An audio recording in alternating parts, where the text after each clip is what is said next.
Hello guys, welcome back to another Guy on Two Wheels video, and again we are back in San Diego. I'm sorry it's been a while. It's probably been an entire year at this point by the time this video releases.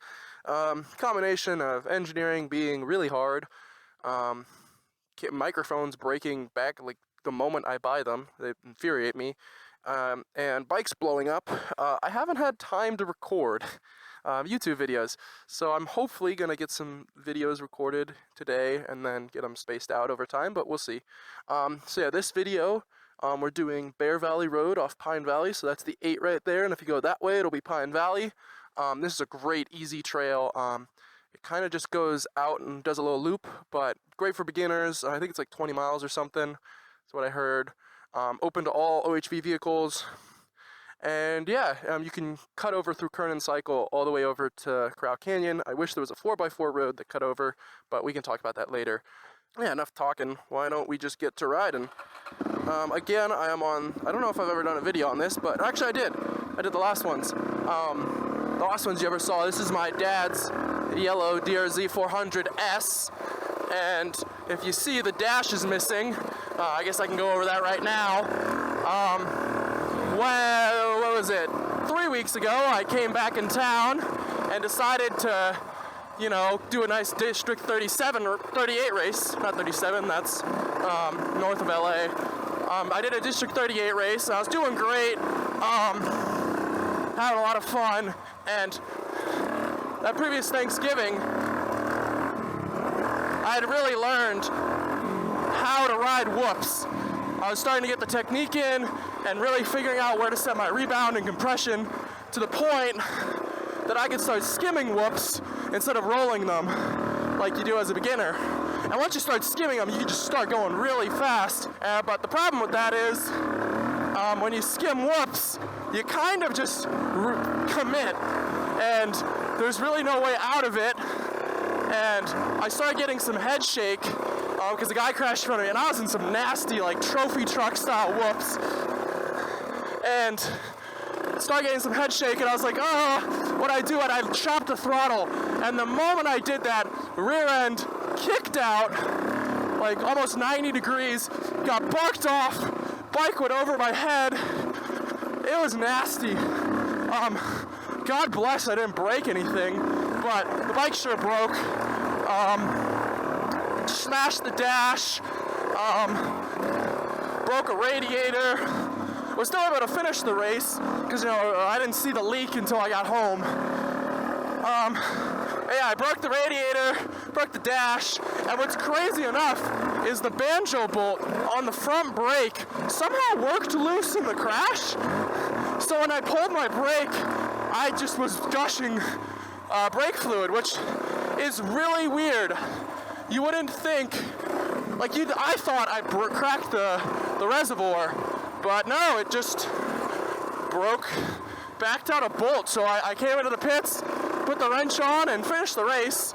I mean, not too well, but, you know, for as bad as the crash is, and you'll see, I've seen the photos by now, because Editor Man will have put them up.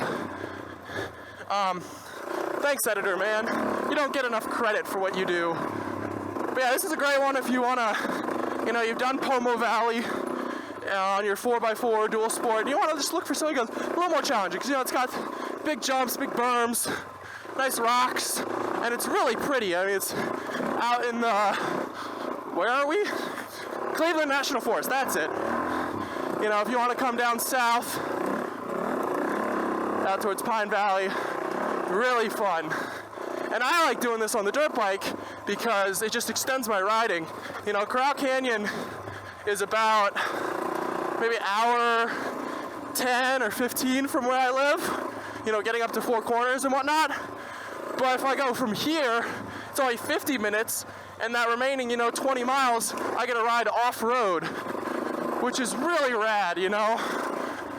It's not too often that you can actually shorten your drive by riding a little more off-road. So it's really dumb. So there used to be a single track trail right there, and it went all the way across down the valley. And what's funny is, so all the land over there is private, and you know, you can't really ride on other people's property without permission, so it's not open to the public.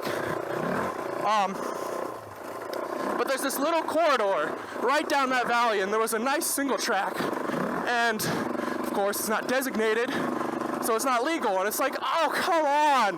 Like, that would just make it so much nicer, because you get side-by-sides going on this, and they just fly, and it could just really cause some harm. So if you could make a, single-track trail that protects the dirt bikers. There's the side-by-side I saw.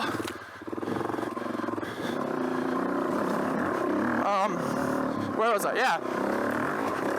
If you could just... Wow. That was a big jump. Yeah, if you just open that single track up, that would be so nice. But I know that would cause, you need some NEPA work,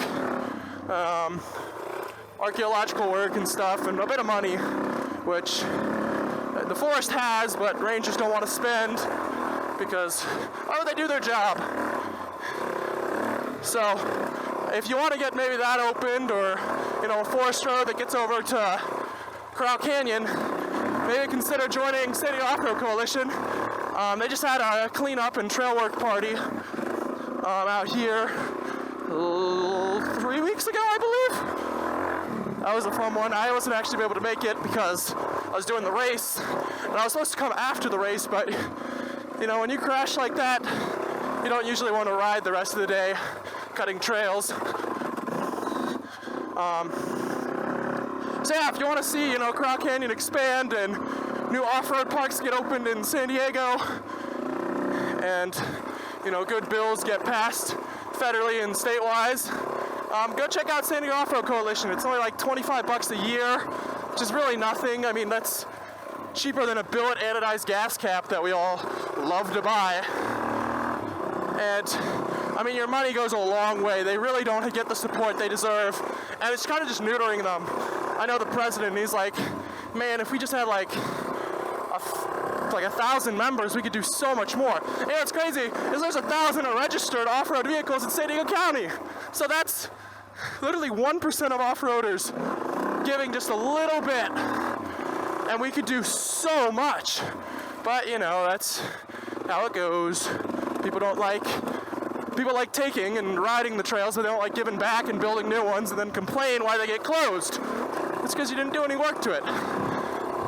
Somewhere around here there's a legal single track. I won't tell you where. And I'm not 100% sure if it's legal. I've looked on Forest Service maps, and it's the little dotted line, which means open for motorcycles. And I think I've ridden it. I don't know, sometimes you don't want to say things because there are some, closed single track areas around here. And you never want to promote, oh, go ride this trail that's we think is legal, but actually is illegal. So, I'll let you explore if you come out here. But yeah, some of you might be wondering, guy on two wheels, why did you ride a DRZ that fast in the whoops?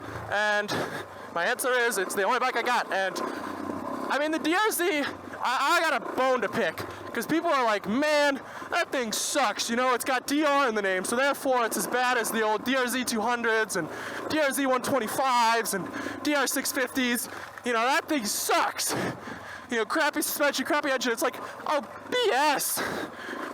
This thing is better, almost up there competing with the CRF 450L, because the CRF 450L starts from, its bare bones shared platform is the CRF 450R, the race bike, the one Jet Lawrence rides.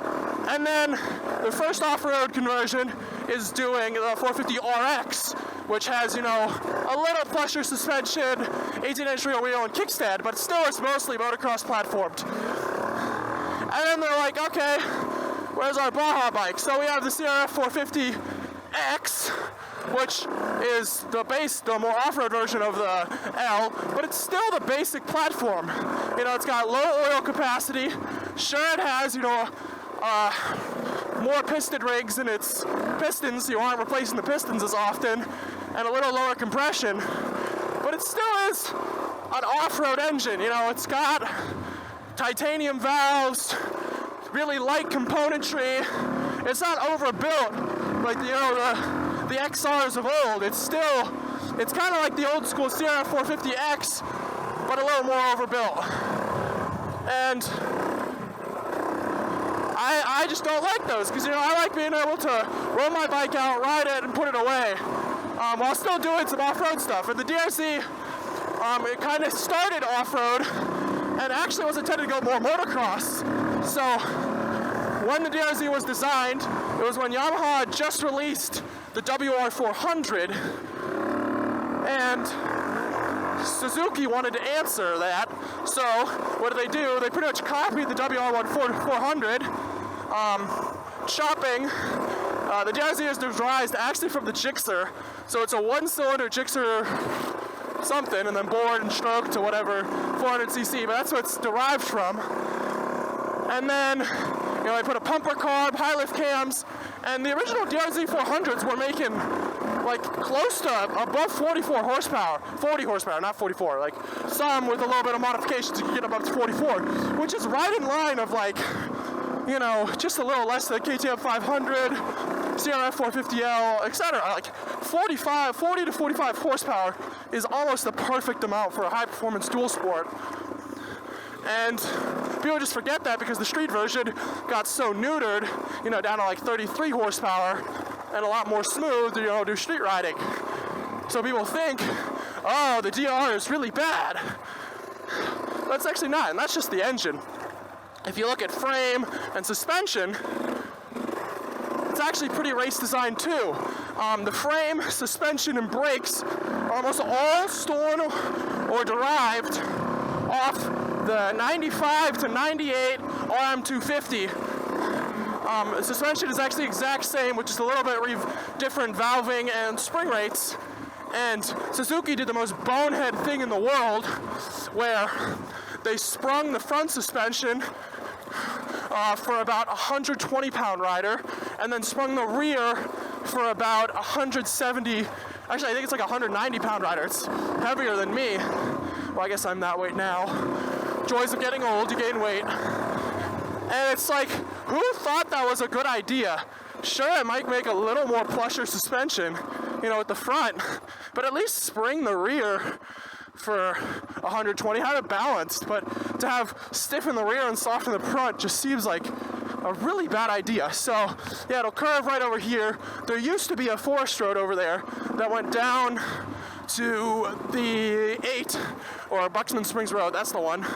But that one got closed because Border Patrol was like, hey, there's potential that smugglers can sneak around our Border Patrol checkpoint, and that's bad. First, I don't even know how many smugglers were actually doing that. This is a pretty nasty road, and kind of unknown to know about, and to lose trails access like that just really sucks. And actually, that was the only way, if you want to get a Jeep from Pine Valley to Corral Canyon, mostly off-road, that's the only way you could do it, because you could go down, hit Buckman Springs Road, and then turn into Corral Canyon. But you can't do that anymore, which is a real big bummer. And then, what's a real spit in the face is the Border Patrol checkpoint right off the 8 has been closed for like 5 years. And when it's open, it's only open for like 1 day of the week. It's like, come on, guys. If you're going to keep the Border Patrol checkpoint closed, at least let us open our gates. So it's a really big bummer. I sure hope you can hear this, because I spent probably a good 30 minutes getting my camera and microphone all synced up, because, oh, don't get me started on microphones. They just never work. It's like you spend 30 minutes recording a video, you know, you get everything set up, and not even 30 minutes, just like half a day, because you have to get out to the trail, do the things, get the shots and stuff, just for your camera to not be working the entire time, or your microphone. It's like, what the heck? I swear, GoPros has such a terrible system that works with lapel mics, and it just infuriates me. I wish there was a more seamless system. Like if GoPro did what other companies did and integrated a lapel mic, like, look at your market base. A lot of GoPro's market is moto vloggers, but where is the appeal to them? There's nothing. So right here is going to be a split, so this is where the loop is. You can we'll loop back here, and actually this is kind of a little where the bigger loop. So back there was actually a big forest loop road, So I think it was originally, you know, forest road, then double, then single track. And now it's kind of like the big loop, and it looked like a big 8. So right about there, it started going out and then around the mountain where we went around the other side. And it would have been a nice, you know, little crazy 8 trail, so you don't have head-on collisions with it out and back. So that would have been nice. What was I talking about before? I don't remember. Oh, GoPro. Yeah, GoPro. I got a bone to pick with you. Like, you're losing market share. Yeah, that's it. So fast to DJI, Insta360, and DJI and Insta360. These Chinese companies are killing you at your own game, and you got nothing to show for it.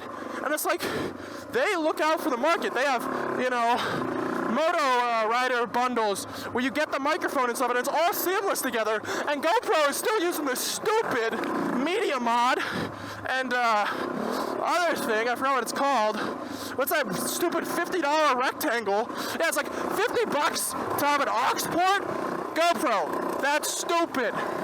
Like, no wonder, like, I'm considering leaving GoPro because they make pieces, they don't try anymore. It's like, there's so many small things, like Insta360 and DJI are still updating the bugs on their older cameras. GoPro, give it a year and a half and you'll be cut support. It's like, come on. It makes me not want to, like, almost want to just consider something else at this point. But that's how it goes. We'll do a little sitting. I've definitely learned, I used to be an only standing rider, I think because I came from mountain biking, and now I'm definitely sit a lot more. So yeah, this is Kernan Cycle Trail for ATVs and dirt bikes only, but we're going to continue this way and finish out the loop.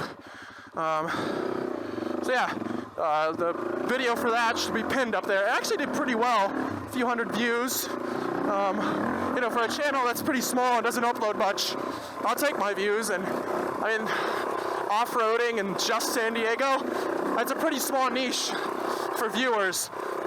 Like I said, there's 100,000 registered OHV vehicles in San Diego County. So at like best, my market is 100,000. You know, if I did makeup, that's, you know, 50% of the world's population. Maybe I should do that. Dirt bikes and makeup.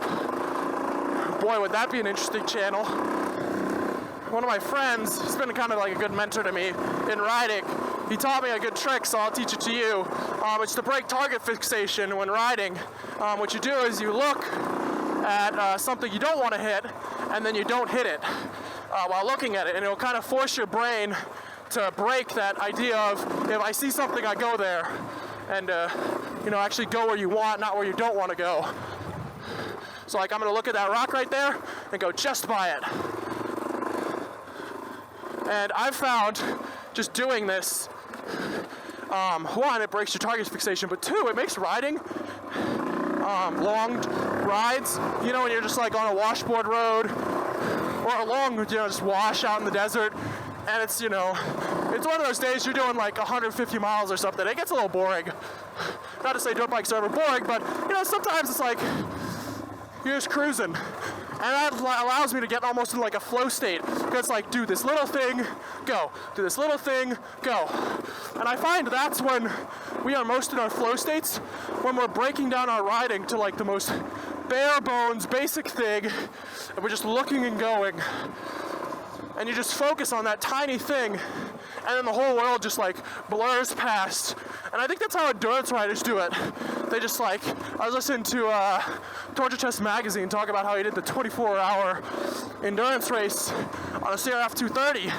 And what he did to get into that grind flow state is just pick apart your riding and focus on little things, focus on your lines, and just grab, go, grab, go. And then he was like, I did that, and the next thing I knew, you know, 10 hours went by, and I'm like, wow, what the heck? That's crazy. So right here, I know it says no trespassing, but this is a nice valley in the winter. This will kind of become a little stream, and you could have lunch right here. This is that 6,000 acres that's owned by other people. They should let us ride, but, you know, then you get sued. So actually at 4x4, there used to be a forest road that went from here over to Espinosa Trail, And sadly, it got closed how many years ago? I don't know for what reason. And boy, would it be nice to get that reopened. I know San Diego Offroad Coalition was working on it a little bit. They had some talks with some rangers, but you really have to get the higher ups guys to say yes and then get some funding together. So hopefully that happens. Contact San Diego Offroad Coalition to get that done. Get a move on, help volunteer. That'd be cool. But yeah, this is an awesome place for lunch. And it's like a few more miles ahead, and we'll finish out the loop. So I just wanted to say that because, some people are always like, why does nothing ever happen? It seems like we only lose trails. It's like, well, you gotta put a little effort in. You gotta work with rangers, join a club. When you're just commenting on Facebook, the only people who see it are your friends, not the ranger. And if I'm a ranger, I'm not listening to this random guy on Facebook who says, why'd you close XYZ trail? Because, the ranger actually knows a few of the reasons, and you just know open, close. Where if you got involved, you could actually learn a few of the reasons the ranger is dealing with and help him solve it. And, maybe provide some volunteer hours and funding. And sometimes just your time helps. So in doing projects, you could, clubs could come in and they can either pay, cash, 33% of the project cost, and that can really convince the National Forest to do anything when you say, here's money, or you can do an equal 33% of the value in labor, so with volunteering, and you can kind of stack those previously. So that's why groups like San Diego Offroad Coalition do trail days, because they're trying to build up hours with the National Forest, so when they want to do a big project, they're like, hey, we have, accumulated a few thousand hours of volunteer, and then here's some money, and you can really get things done without the National Forest having to fork over the entire bill, which I wish they would, but sometimes National Forest and BLM agencies, they either one, don't have the money, or two, are using it wrong, or just, it's government. It's really hard, and sometimes you really need volunteer organizations to come in and help tell them what to do, because they don't really know what the public wants unless you tell them. So, yeah, it's kind of sad. These fences used to not be here, but National Forest hates when people go off trail and have fun, so they get put up, and I feel like it takes away from nature. Like, it almost feels like you're caged in. Like, you can only go to nature, but you can only be on this, and this. Don't think outside the box. Stay in the fence. Stay in the fence. I feel like that's so much of our culture now. It's like, don't be creative. Follow what I say, and do this. And if you don't, we'll fine you, punish you, or arrest you, or something. It's like, come on. I thought America was meant to be, land of the free, land where you can do what you want, build what you want, start a company, go where you want. It's like, I look, and America can be defined with a seafood diet. I see food, and I go. And yeah, that'll end my talks. Thank you for coming to my Tech Talk. And yeah, this is Bear Valley Trail, OHV Trail, coming from Pine Valley. That's a little short loop. Boy, would I love if the loop went that way and ate it around, because that'd be an awesome, more safe loop with more riding. But yeah, if you like what you see, don't forget to like, comment, share. Hopefully more videos get made. And yeah, see you guys next time.